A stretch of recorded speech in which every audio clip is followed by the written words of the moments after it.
Canusa continues here on One News Now. I'm Riza Diaz. As the war between Israel and Hamas rages on, it's the civilians who are caught in the crossfires. To give us an update on the situation of Filipinos in Israel, we have Foreign Affairs Assistant Secretary, Mr. Paul Cortez, joining us over the phone. ASEC Cortez, good morning. Magandang umaga po sa inyo, Riza, and for everybody listening and watching. ASEC, can you give us the latest update? Kamusta po yung kalagayan ng mga kababayan natin nandun sa Israel? Well, sure, thank you. About yesterday morning, Israel time, there was a barrage of rockets fired from the Gaza Strip towards the Israeli territory, and this caught the whole country by surprise. And the reports that you see on well, it's that very hostage attacks, and so on in different. Now, our embassy in Tel Aviv is monitoring the situation very closely and in direct contact with the Filipino community there. And not only is the embassy in the leaders, it's also in touch with local and agencies to make sure that the well-being and safety are protected, especially a pocket where the Filipinos are located.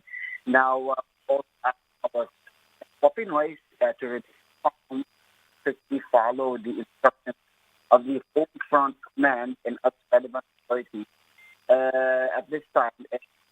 So far, nobody has for an evacuation of that station, and there are no reports on any Filipinos that have been injured or killed from the attack. ASEC, we're also getting reports of kidnappings. Do we have information if there are Filipinos or were Filipinos abducted? Well, so far that has also, although for the agro students, the person, these students have received no reports of kidnapping or been accounted for. Just also for little perspective, the 30,500 Pinoys is most are in the northern Haifa and Tel district. So you're looking at 60-70%. The northern district where with just more where about 400, 500, at least 5% of the Pinoys in and we also have Ashdod, which is in the southern district, who also monitors the variant. And so far, about 300 of these 80 of these students have been in touch with the embassy, and all of them are sick so far. ASEC, again, we'd like to ask for the information as to how many Filipinos are actually residing in Israel, and can you clarify again, have there been reported casualties? Okay, about a little over 30,000, to be exact 30,500 in the whole of Israel. Doon sa southern district, which borders Gaza, you're looking at about 5% only. So about 400, 500 Pinoys there. Most of the kababayan live in the northern district, in Tel Aviv area, and in Haifa. All of that is pretty far away from Gaza. And so far, there are no reports of any Filipinos affected. Nobody has been hurt or killed, or there are no casualties. The reports on what we see on social media about these students who have been supposedly abducted have been unverified. Although I think the Thai Ministry of Foreign Affairs has already released their statement. Sa atin kasi hindi pa confirmed na Pinoy nga yung mga Pinoy mga yan. Although, as I said a while back, na all of them have been accounted for, and they've been in touch with the embassy as well. Okay. ASEC, what will be the government's next move as to our Philippine government, our embassy, as to securing, again, the safety and the well-being of our kababayans in Israel? Well, we'll keep monitoring. We'll keep ensuring that we are in touch with the Filipino community. The embassy has a contingency plan in place if and when it is necessary to repatriate or to evacuate all the Pinoys. For now, there is no indication that they need to evacuate. And we'll keep ensuring that we are in touch with each leader of the Filipino community there. We're hoping that they all remain to be safe there. Thank you for sharing with us all those information and your time. That is DFA Assistant Secretary, Mr. Paul Cortez. Thank you. Meanwhile, Special Envoy to China, Teddy Locsin Jr. has personally witnessed Beijing's hostility in the West Philippine Sea. This happened during the recently concluded resupply mission to the grounded BRP Sierra Madre in Ayugan Shoal on October 4. Locsin was aboard the Philippine Coast Guard vessel BRP Cabra, where he observed two resupply boats from the deck. Locsin also had a front row view of the Chinese Coast Guard tailing and blocking Philippine ships, as well as a near collision incident. We'll be back with more stories after the break. Keep it here on One News.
You're still watching One News Now. I'm Riza Diaz. Summer's still a long way to go, but you may want to keep Puerto Galera in your travel plans. After all, it's now officially the diving capital of the Philippines. Laila Panghilinan with the story. It's official! Puerto Galera is the Philippines' diving capital for its unique marine biodiversity. Municipality Mayor Rocky Ilagan graced its launching at the Sabang Oktoberfest on Thursday after the approval of the Sangguniang Bayan Resolution last September 5, declaring the municipality as the country's diving capital. Marami tayong kompetensya dito sa pagdating sa diving, but I know Puerto Galera and talagang yung diving experience for so long ang Puerto Galera talaga naging sentro ng diving ng ng Pilipinas eh. Why? Because yung proximity natin sa sa Verde Island Passage sa VIP. Alam naman natin na ang Verde Island Passage ay siya yung dineclare na Centers of Marine Biodiversity. Also part siya ng Coral Triangle. Aside from being UNESCO Man and Biosphere Reserve since 1976 and a part of the Coral Triangle, the Verde Island Passage, which is a marine corridor of 100 kilometers, is more accessible in Puerto Galera. The VIP boasts of 54 marine protected areas, 1,700 fish species, and 300 coral species.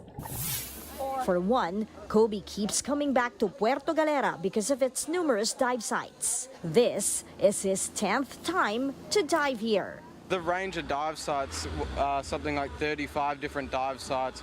They've wreck diving, deep diving, tech diving, brewing conditions. Verde Island is a 30-minute boat trip, which was one of the most amazing and diverse dive sites in the entire country.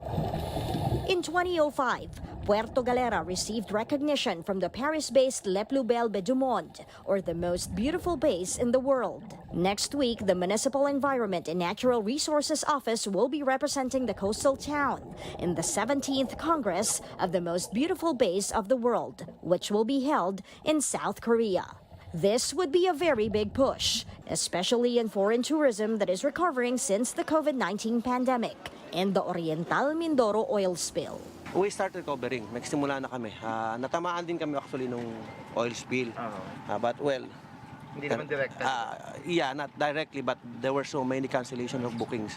Siyempre, ngayon nag-start na kaming makarecover and yung tourist arrival namin talagang it goes to 1,000 na kami.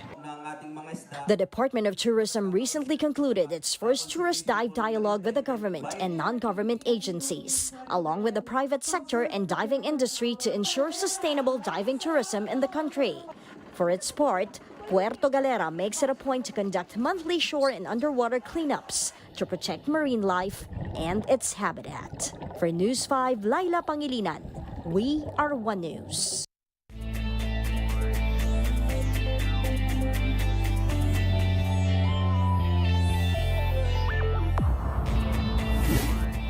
China is still leading the medal haul in the 19th Asian Games.